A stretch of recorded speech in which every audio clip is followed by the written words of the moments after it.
Žemaitė ir Valančius kalbasi apie girtuokliaujančius lietuvius ir nelaimingas šeimas, sukurtas be meilės.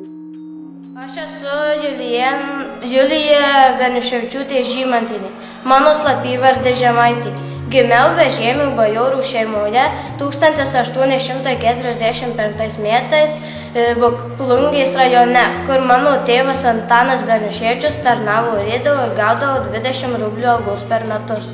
O mano mama Julijana Ciepuraitė dirbo šeimininkė ir gaudavo 10 rublių algos per metus.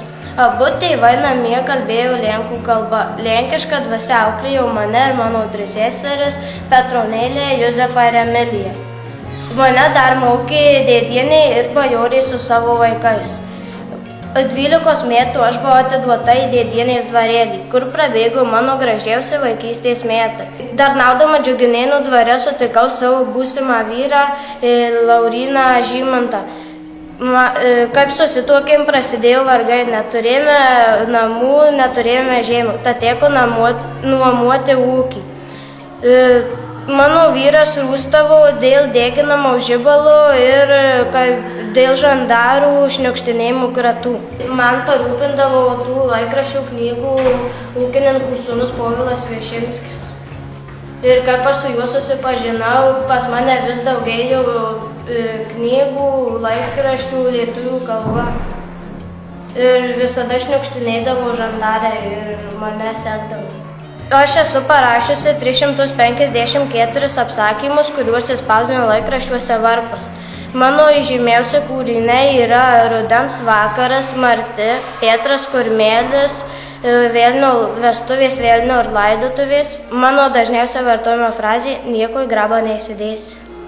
Šalia mūsų stovi žymus vyskupas Motiejus Valančius. Sveiki. Papasakokite apie save. Aš esu rašytojas šventės, blaivybės gerbėjas, Žemaičių vyskupas Motiejus Valančius. Aš gimiau 1801 metais. O ką aš geriau nuveikiau savo gyvenime? Aš steigiau lietuviškas mokyklėlės, parapines ir blaivybės namus.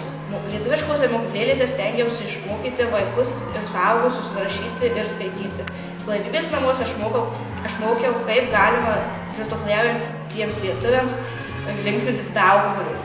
Aš važinėdavau pro tamsiausius kaimus ir rinkdavau senų žmonių patarles, pasakojimus, visokius ir juos užrašydavau į knygas.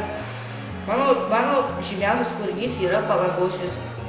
Visa ši kompanija stengiasi, kad lietuvių kalba niekada nepražūtų ir visi ateityje ir toliau šviesiai kalbėtų.